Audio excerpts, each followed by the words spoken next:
कैसा ये इश्क है।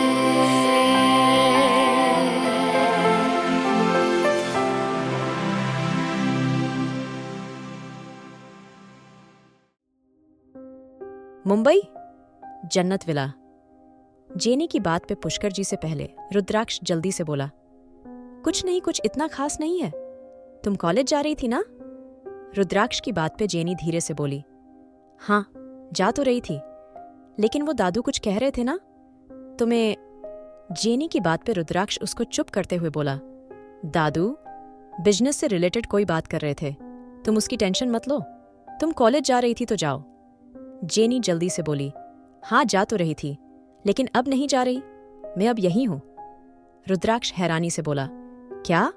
जेनी धीरे से बोली, रुद्राक्ष तुम भूल चुके हो, हया भी मेरे साथ कॉलेज जाती है, तुम्हें और हया साथ जा रहे हैं। जेनी की बात पे रुद्राक्ष गहरी सांस लेकर बोला, उसकी जरूरत नहीं है, हया अब कॉलेज नहीं जा रही, वो सिर्फ एग्जाम देने जाएगी, तुम जाओ। रुद्राक्ष की बात पे हया जल्दी से बोली, क्यों नहीं जा रही मैं कॉलेज? रुद्राक्ष। हया की बात से सब लोग सहमत थे। अभी वो प्रेग्नेंट थी, लेकिन ऐसा भी नहीं था वो कॉलेज ना जा सके। रुद्राक्ष के दिमाग में क्या चल रहा था ये कोई नहीं जानता था। पुष्कर जी और बाकी लोग इतना तो समझ गए थे। रुद्राक्ष जेनी से हया की प्रेगनेंसी की बात छुपा रहा था, लेकिन को वो अब कह रहा था, वो किसी को समझ नहीं आ रहा था। रुद्राक्ष धीरे से बोला, देखिए मैं आपको बता चुका हूं, हया कॉलेज नहीं जाएगी। रुद्राक्ष की बात पे हया गहरी सांस लेकर बोली, मैं जाऊंगी कॉलेज और तुम मुझे नहीं रोकोगे, समझ आया? हया का गुस्सा देख रुद्राक्ष गहरी सांस लेकर बोला, ठीक है जेनी तुम जाओ, बाहर ड्राइवर वेट कर रहा है, मैं हया को लेके आ जाऊंगा। रुद्राक्ष की बात पे जेनी गुस्से से बोली, लेकिन रुद्राक्ष अगर तुम हया को लेके जा ही रहे हो तो मुझे भी ले जाओ। रुद्राक्ष अच्छे से जानता था जेनी क्या करना चाहती है, लेकिन फिर भी वो खुद को नॉर्मल रखते हुए बोला, मुझे और हया को कुछ जरूरी काम है, हम पहले वो पूरा करेंगे, उसके बाद में हया को कॉलेज छोड़ दूंगा।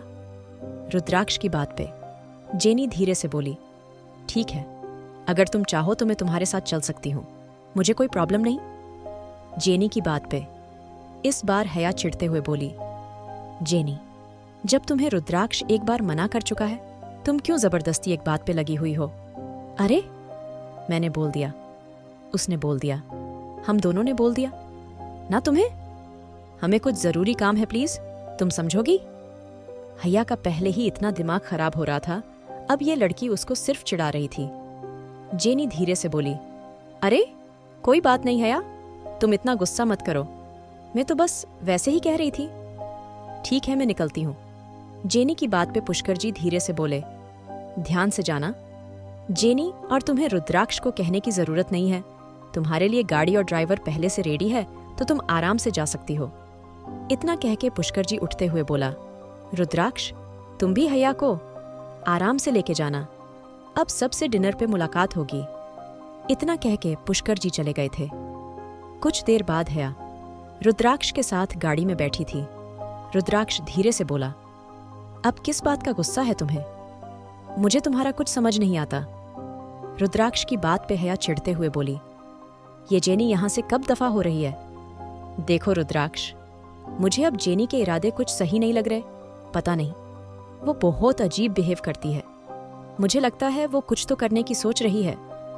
रुद्राक्ष गहरी सांस लेकर बोला, हया आई नो जेनी, मुझ पे लाइन मारने का मौका नहीं छोड़ती, आई नो वो मेरी अटेंशन लेने को तैयार रहती है, लेकिन तुम इन सब बातों को गलत जगह जोड़ रही हो।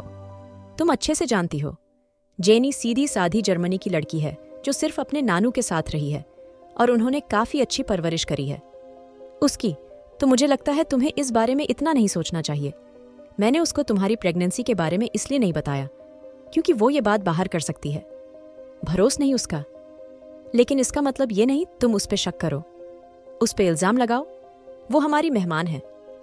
हया हम पहले ही उसके साथ ऐसा बिहेव नहीं कर रहे जैसे एक मेहमान के साथ करा जाता है, मैं उसको हमेशा सुना देता हूं, लेकिन इसका मतलब ये तो नहीं तुम ये सब। हया धीरे से बोली, रुद्राक्ष प्लीज तुम उसकी तारीफें करनी शुरू मत करो, मैं बहुत अच्छे से जानती हूं उसको, और तुम उसको नहीं समझ पाओगे जैसे मैं उसको समझती है। वो लड़की, उसने दिल दिमाग में कुछ तो चल रहा है। मैं जानती हूं तुम्हारी तरह दुनिया नहीं देखी, लेकिन इसका यह मतलब नहीं मुझे इंसानों की पहचान नहीं, और खासकर लड़कियों के बारे में। हया की बात पे रुद्राक्ष गाड़ी को मोड़ते हुए बोला, शायद प्रेगनेंसी में तुम्हारा दिमाग खराब हो गया है। हया, तुम कुछ भी सोचती हो? हया अपनी आंखें बंद करते हुए बोली। ओक, हया की बात पे रुद्राक्ष उसका हाथ पकड़ते हुए बोला, अच्छा ठीक है, नाराज मत हो, पहले तो ऐसा है ही नहीं।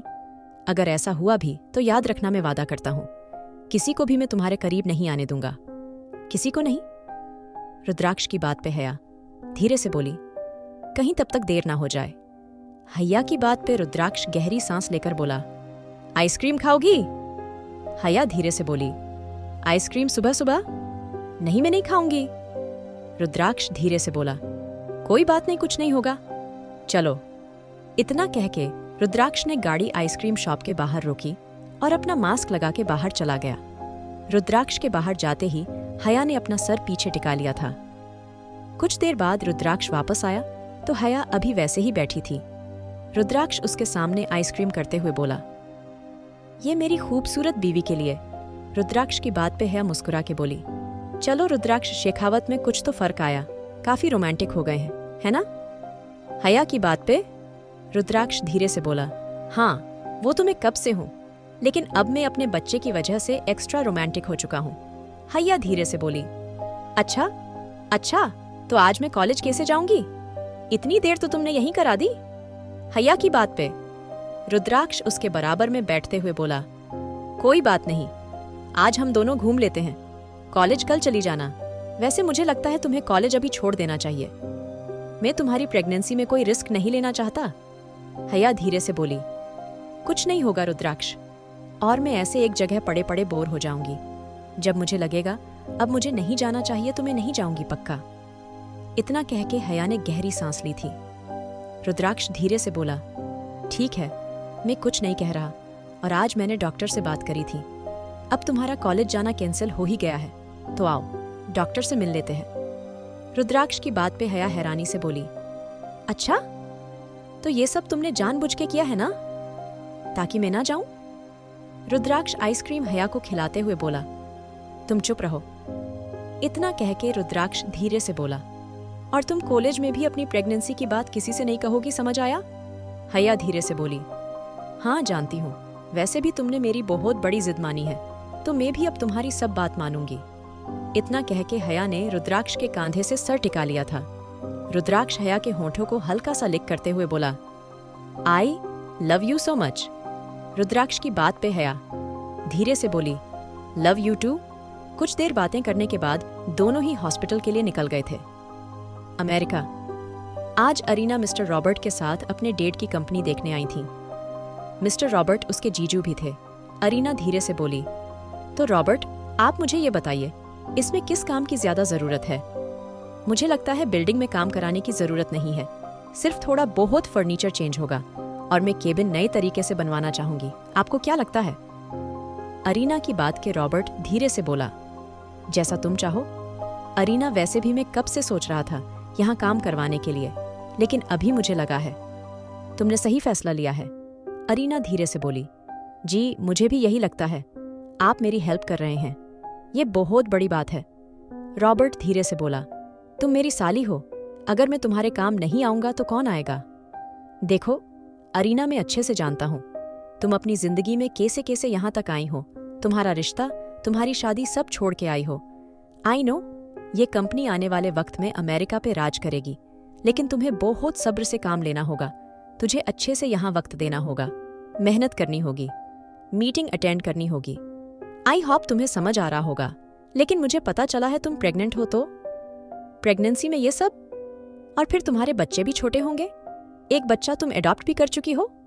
अरीना धीरे से बोली, आप सब कुछ मुझ और छोड़ दीजिए, मैं सब कर लूंगी, मुझे खुद पे पूरा यकीन है। वैसे भी मैं प्रेग्नेंट हूं तो क्या। और हाँ, राज बहुत समझदार बच्चा है, उसको अच्छे से पता है कैसे बिहेव करना है, कैसे सब समझना है, और वैसे भी मेरे बाद ये कंपनी मेरे बच्चों की ही होगी, इसीलिए मैं इसमें मेहनत करना चाहती हूँ। आप बस जो काम है वो पूरा करवा दीजिए, उसके बाद मैं देखती हूँ कैसे क्या करना है। और आप अगर 2 जगह से मुझे कॉन्ट्रैक्ट दिला देंगे तो मेरे लिए और भी अच्छा होगा। रॉबर्ट गहरी सांस लेते हुए बोला, जैसा तुम चाहो अरीना, तुझे फिक्र करने की जरूरत नहीं। मैं तुम्हारे लिए जितना हो सकेगा इतना करूंगा, लेकिन तुम फिर से सोच लो, ऑफिस और बच्चों को वक्त देना, ये दोनों काम एक साथ नहीं हो सकते। मुझे लगता है तुम्हें किसी से शादी कर लेनी चाहिए। सबको एक पार्टनर की जरूरत होती है, तो वो पार्टनर तुम्हें मिलेगा और फिर तुम अच्छे से आपके सब काम पे ध्यान दे पाओगी। अरीना धीरे से बोली, अब मेरा सब मर्दों से यकीन उड़ चुका है। मुझे नहीं लगता मैं वापस किसी पे यकीन कर पाऊंगी। और सबके साथ एक मर्द नहीं होता, सिंगल मदर भी होती है जो सब संभालती हैं। और हाँ, मुझे उम्मीद है राज बहुत समझदार है, वो सब समझ जाएगा। चलिए मैं अब निकलती हूँ, राज को स्कूल से पिक करना है मुझे। अरीना की बात पे रॉबर्ट ने सर हिलाया और वहां से बाहर निकल गई। मुंबई, फलकमैन हॉल में बैठी थी और अनिरुद्ध अभी ऑफिस से आया था। अर्शी दोनों को देख के धीरे से बोली, तुम्हारी शादी कुछ खास नहीं हुई थी, शायद इसमें हमारा भी कसूर है, लेकिन मैं चाहती हूँ अपनी गलती को सुधार लूं। मर ने तुम दोनों के लिए हनीमून के टिकट बुक करे हैं, तुम दोनों कल जा रहे हो। अर्शी की बात पे फलक हैरानी से बोली, क्या क्या बोल रही हैं? आओ मॉम, मैं और हनीमून? नहीं, अनिरुद्ध को भी टाइम नहीं है। फलक अनिरुद्ध आराम से बोला, मॉम मुझे तो वक्त ही वक्त है, वैसे भी मैं रोज ऑफिस जाके बोर हो गया हूँ, तो मुझे लगता है हनीमून पे चले ही जाना चाहिए, है ना? वैसे आपके कहाँ के टिकट बुक करे हैं? अर्शी धीरे से बोली, तुम दोनों एक खूबसूरत आइलैंड पे जा रहे हो जिसके बारे में बहुत कम लोग जानते हैं, और वो जगह काफी रोमांटिक है। हनीमून के लिए बहुत अच्छी लोकेशन मिली है, और हाँ, वहाँ कोई भीड़ भी नहीं है। बहुत कम लोग उस जगह से वाकिफ हैं। मुझे लगता है तुम्हें बस जल्दी से अपनी पैकिंग करनी चाहिए। अर्शी की बात पे फलक धीरे से बोली, मॉम उसकी क्या जरूरत है? मेरा मतलब है अभी हनीमून जरूरी नहीं है, हम लोग बाद में चले जाते हैं ना? अर्शी धीरे से बोली, अरे यही दिन होते हैं, हनीमून पे जाने के उसके बाद कब जाओगे तुम? चलो जल्दी से अपना सामान पैक करी। अनिरुद्ध फलक को इशारा करते हुए बोला, क्या हुआ, डर लग रहा है? फलक गुस्से से अनिरुद्ध को घूरते हुए बोली, और मुझे डर क्यों लगेगा? फलक की बात पे अनिरुद्ध उसके करीब बैठते हुए बोला, तो फिर चलें पैकिंग करने? अनिरुद्ध की बात पे फलक ने बुरा सा मुंह बनाया था। क्या होगा आखिर इस हनीमून पे? क्या बढ़ रही हैं दोनों के बीच की नजदीकियां? क्या करेगा अब रुद्राक्ष शहया को बचाने के लिए? जानने के लिए सुनिए married to cold hearted billionaire. और अगर एपिसोड पसंद आया तो लाइक, शेयर और सब्सक्राइब जरूर करें।